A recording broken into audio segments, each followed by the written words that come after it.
Welcome back to another episode of The Leadership Doctors. I'm Dr. Kathy Bush. And I'm Dr. Tara Peters. Today we're going to talk about the idea of blame and why that's a problem when we're thinking about motivation and demotivation. So Tara and I have a lot of conversations with people, leaders in particular, about the idea of how motivated or productive people are in their workplace. And it's almost always the case that the people we talk to, the leaders we talk to, will say to us, yeah, that's a lazy bum, or that guy's a slacker, or they're just darn millennials. So we're really quick to see the other person and their faults and to lay blame on the other person when we are in that leadership role and noticing demotivation. And we want to talk to you about that because that's probably going to lead us to some of these problems of a high rate of turnover or disengagement and demotivation.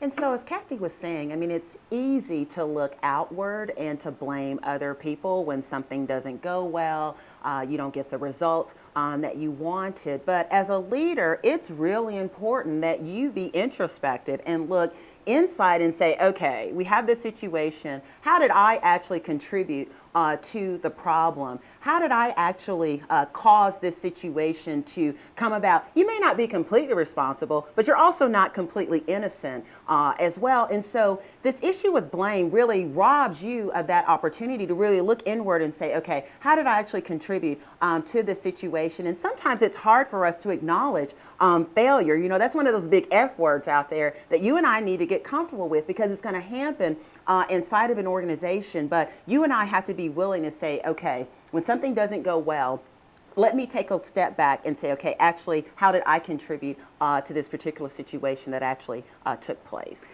And when you think about it, in fact, it creates mistrust among people, among leaders and the other leaders that they talk to when they're busy blaming, and also mistrust between leaders and their employees. So if what we see happening all the time is this, I notice a behavior in people, let me blame them. We no longer think that anybody's trying to help each other out. We think that, you know, we have to protect ourselves from the perils of being blamed. And if that's the case, we are in an environment that doesn't have a lot of trust in it. And if we're trying to protect ourselves from the perils of blame, we may never really get to the root cause of the situation, right? So we really preclude ourselves from actually getting to the central situation, right, that we really need to tackle. And so as leaders, that really becomes important for us because, again, we can exacerbate a bad situation and make it even worse. And so what does that mean? What are the implications of that? Well, one of those implications is that people decide, you know what, I'm going to take my talents elsewhere, right? This is not a trusting environment. When something goes wrong, right, we're going to do finger pointing. We're going to blame other people. So the environment becomes toxic. It's really not healthy. And so, again, blame is really consequential. And so we really want to push you today. We really want to challenge you today to think about when situations come up, don't have a trigger or reflex response to blame other people, but say, okay, let me actually take a step back from this situation and really try to evaluate it more fully. And so for more information about the problem with blame, check out our new book, The Demotivated Employee, and go to our website, theleadershipdoctors.com.